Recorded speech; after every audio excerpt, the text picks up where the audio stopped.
Hi students, from this lesson we are going to start the very fascinating branch of mathematics, that is the calculus. The functions form the basis of calculus and the entire study of calculus revolves around this chapter. In this lecture we are going to understand what are functions, how are they defined, their operations, kinds of functions, and lastly we will study about the concept of composite of functions.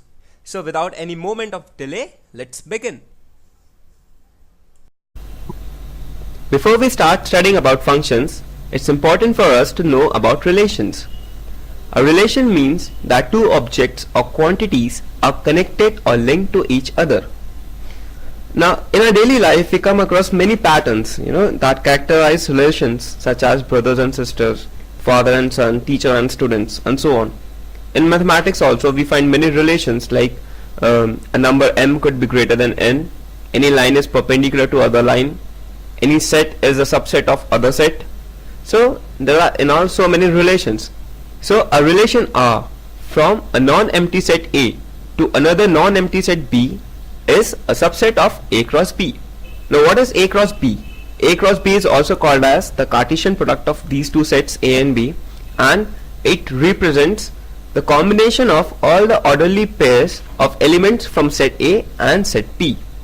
So any subset of A cross B is a relation from A to B.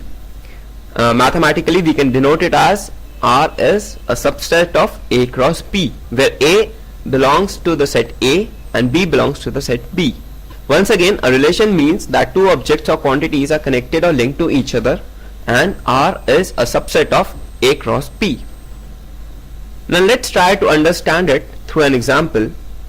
Set A consists of 4 players, Sachin, Sehwag, Yuvraj and Dhoni, and the set B consists of 4 numbers, that is 69, 91, 57 and 82. This set represents the number of runs. Now A cross B would be a combination of all the orderly pairs. So all the orderly pairs could be Sachin, 69, Sachin, 91, Sachin, 57, Sachin, 82, Sehwag, 69, Sehwag, 91, Sehwag, 57, Sehwag, 82, and so on up to Dhoni, 82. Here the first element represents the name of player and the second element represents the number of runs scored.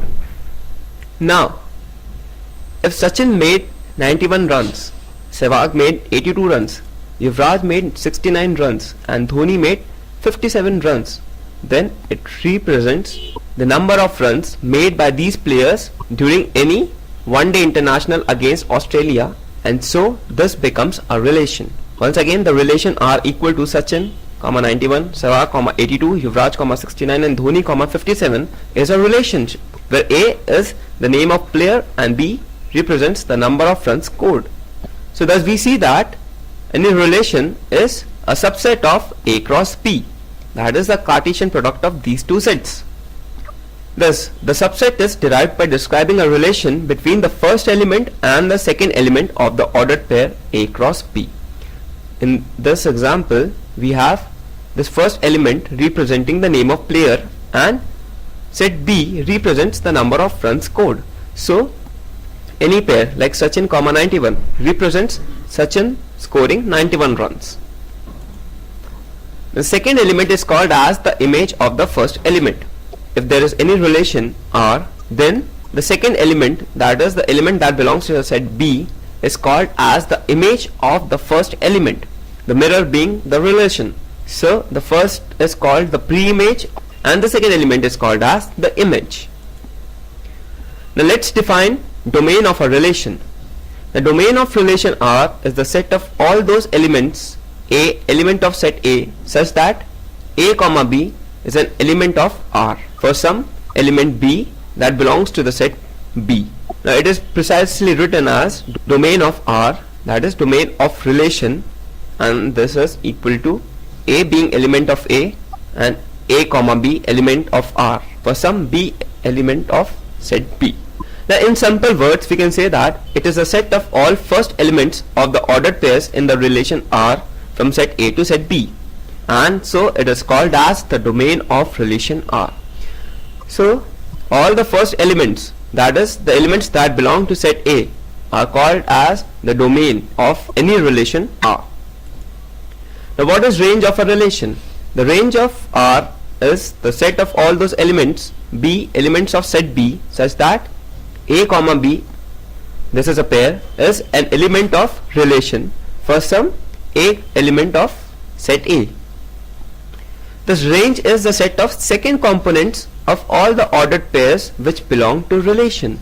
So all the images under the relation R belong to the range of that relation. Set B is called as the codomain of relation R. Now let's try to understand it once again through this example. Here this represents the domain. Set B represents the codomain. Now the images of elements belonging to set A is called as the range. Let's look at how to represent a relation.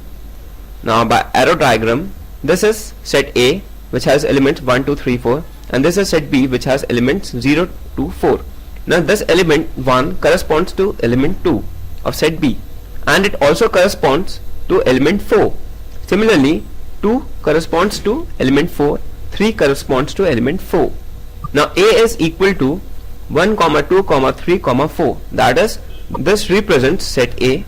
This represents set B which has elements 0, 2, 4. Now the relation represented by these arrows is 1, 2, 1, 4, 2, 4 and 3, 4. So these pairs represent the relation represented by this arrow diagram. Now the total number of relations. Let us say that A and B are two non-empty sets having P and Q elements respectively. So total number of ordered pairs is equal to A into B, and that is equal to P into Q, because set A has P elements and set B has Q elements.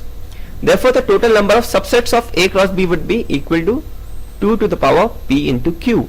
Thus each subset represents a relation from A to B. Therefore the total number of relations from A to B is 2 to the power P into Q. Once again, the total number of relations is equal to 2 to the exponent P into Q, where P is the number of elements that belong to set A and Q represents the number of elements that belong to the set P.